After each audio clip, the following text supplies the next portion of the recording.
Many people believe that the purpose of going to college is to further their education with the intention of being better prepared to get a good job or to further their career. Playing sports at the Division I level is a stepping stone to becoming a professional athlete. Even though most athletes perform well academically, a common stereotype is that these students are academically lazy. A recent situation that helped shape this stereotype was the academic scandal at the University of North Carolina at Chapel Hill. It could be the single biggest case of academic fraud in the history of college sports, and amid lawsuits and investigations, the University of North Carolina has had to explain what happened. They've said it was a few rogue employees operating alone, but why? Why risk their careers and even jail time? Julius Nyangoro was chairman of UNC's Department of African and Afro-American Studies from 1992 to 2011. His appointment was the catalyst for the entire scandal, and in time, he even helped facilitate it. Kenneth Weinstein, a former federal prosecutor tapped by UNC to investigate, asked Nyangoro point blank, why? Why commit such an extreme act of academic dishonesty? Nyangoro's response is on page 17 of what's known as the Weinstein Report. Early in his career, 2 student athletes he taught became academically ineligible. One ended up in jail, the other was murdered. Hearing their stories, Nyangoro vowed to keep student athletes in school and out of trouble, an admirable response. In the view of Dr. Tom Cody, the Western Illinois University NCAA faculty athletics representative, situations like what happened at UNC involve more than just the athletes. However, he still ultimately puts the blame on the athletes when they commit academic fraud. One of the things you have to understand is that, a lot of the negative publicity that gets thrown on, for instance, the UNC situation has to do with the athletes. But you got to remember there were faculty members and administrators and academic advisors that were involved in that.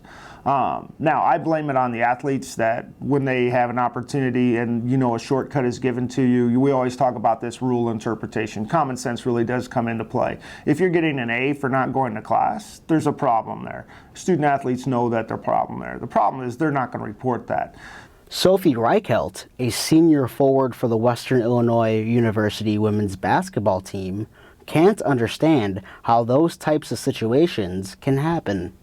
I'm just in shock because, UNC is a great school and I have a friend that plays there, and just how she made it perceived to me that, oh yeah, she's in her studies, she's always busy, all that, and it almost kind of hurts that people think that Division I athletes are doing that because we work hard. I mean, we're taking 15 to 18 hours a week and trying to balance it with basketball, and I mean, we wish we could take those easy classes, but we don't have that option here at Western. You have to take every class. Reichelt is not the only one on the Western Illinois campus to have views like that. One of her teammates, guard Michelle Maher, feels similarly to Reichelt.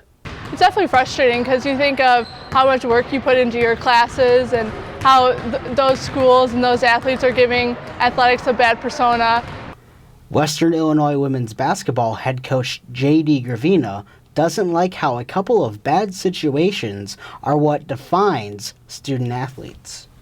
I think it's frustrating that a few situations would not only abuse the system, but then become that perception for other institutions, other sports, other athletes, other students. And so, again, I think it's such a small piece of the slice of the pie, but in our era of social media, those things are really what gets a lot of traction. And so I think it's unfortunate. I hope that the NCAA is doing a lot to try to promote, and I know they are, try to promote the more positive side of what we're doing academically as Division I institutions.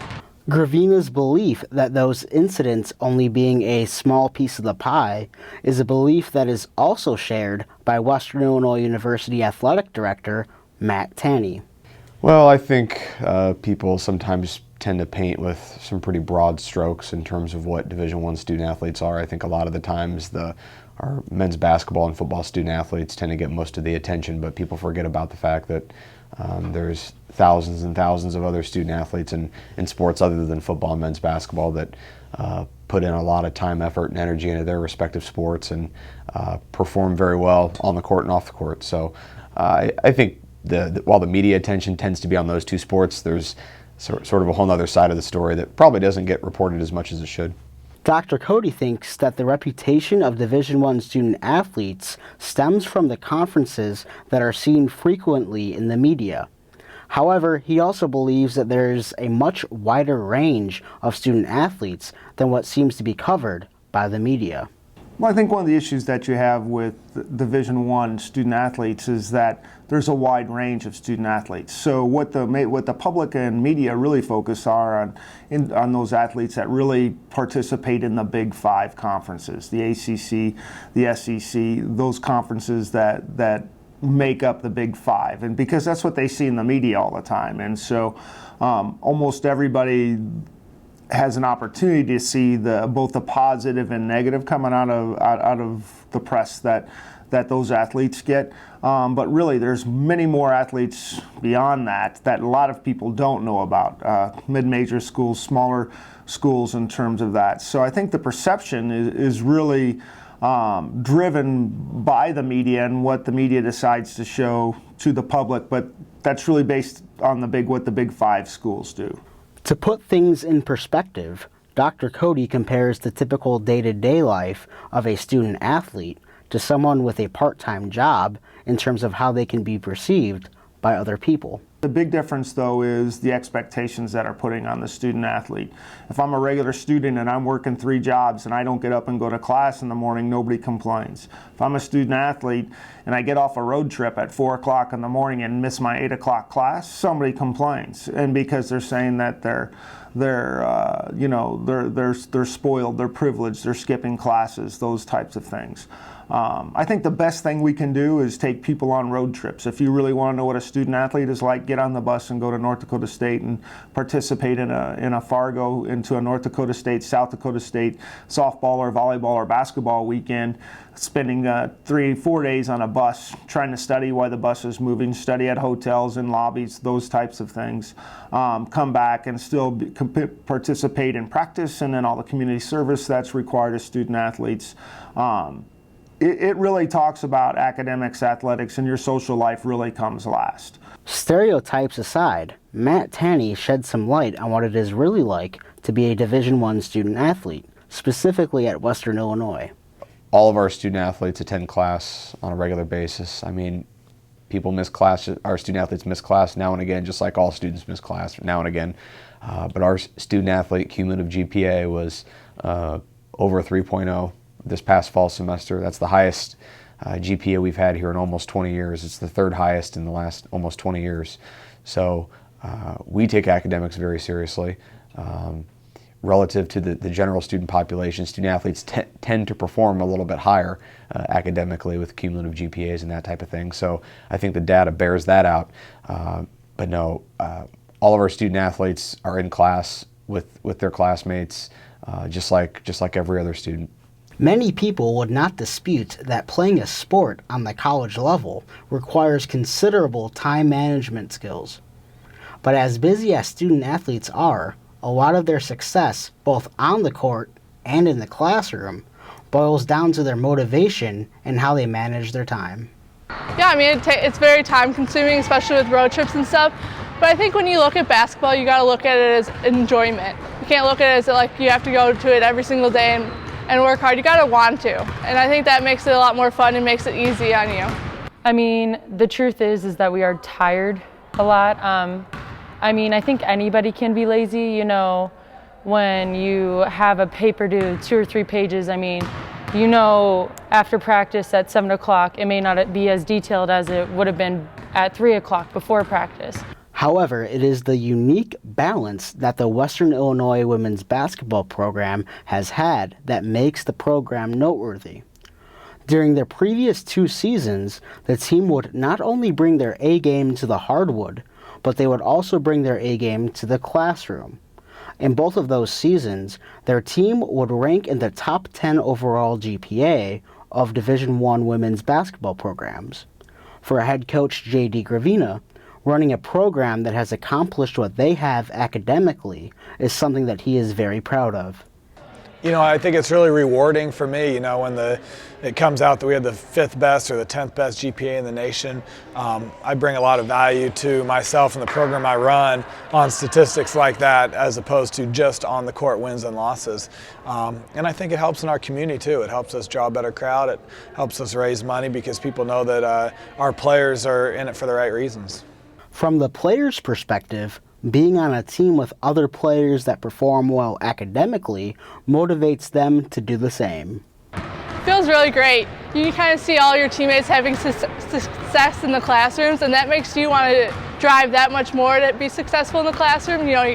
One semester here we had 5 or 6 people with 4.0s when I was here, and that just makes me want to strive for that perfection as well. Reichelt enjoys the culture at Western that supports her academic and athletic excellence. It's a very nice feel to be able to have that. It shows that our school puts academics before athletics, and I think a lot of schools say that they do that, but they don't. Our coaches are so helpful with things and let us focus on, if we have life skills event, but we have to go meet with a group, we're allowed to go meet with the group because they know that we need to be successful outside of basketball or after we graduate. And so they really let us take advantage of our opportunities here in academics. Gravina tries to help his players achieve their academic goals. He also thinks that motivating his players to perform well academically is something that is very important. Yeah, it's important because there's a lot of time constraints on our players, and time management is really important. So we try to work with them. They meet with academic advisors weekly when they come in, finding times to study, help them find tutors, keep them kind of on task so they're working ahead. We just try to more support them in any way we can academically. There's times where kids will have an extra credit lecture that they can go to and they have to miss practice or leave early or be late, and I think we're probably one of the few Division I programs in the nation that allow and even encourage our players to do that sort of stuff. From Maher's perspective, the academic success of their team is something that is well known and accepted by the players. I think we've all had successful high school careers, both academically and athletically, and Coach has done a great job recruiting those type of players. And like I said, it's just that kind of atmosphere that's around this program that we know that there's expectations of us both in the classroom and on the court. The coaches believe that maintaining academic excellence is something that is important when recruiting new players to come play for the team. The question is, though, is what ends up being more important? Recruiting players with superior athletic abilities or recruiting players with academic proficiency? I think that a little bit of both. I think that we recruit smart kids. To play our system of basketball, you've got to be fairly intelligent. And honestly, as my mission as a college basketball coach, I take the academic side into my decision making in recruiting. That's one of the first things we look at is GPA when we recruit a kid. And so part of it's bringing the right type of kids here, and then part of it is we push them to be intrinsically motivated. We don't do required study halls. We don't walk them to class. We don't make them sit in the front row of class. We want them to be intrinsically motivated to do the best they can for their future careers, and I think they really embrace that. And then once you get that culture, the younger kids come in and they just know that it's understood to do well in the classroom, and how kids that have done well are successful after college, and then they fall right into line.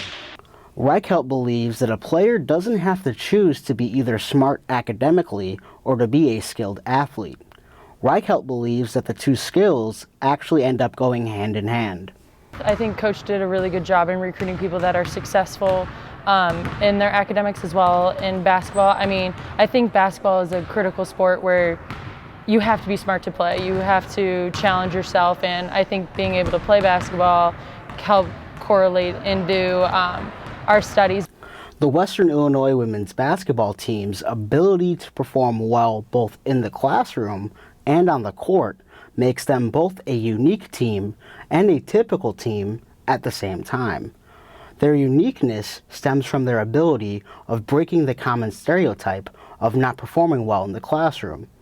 They're also a typical team in that they are one of several Division I teams that have both academic and athletic success. The truth of the matter is, As a whole, student athletes perform well academically. According to the NCAA, there are over 460,000 Division I student athletes that compete in 23 different sports.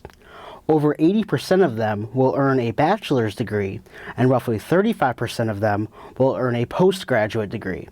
So no matter what the public may end up seeing or hearing in the media, student athletes are still college students that rank their academics as a high priority. Reporting for WIU TV3, I'm Kyle Sullivan.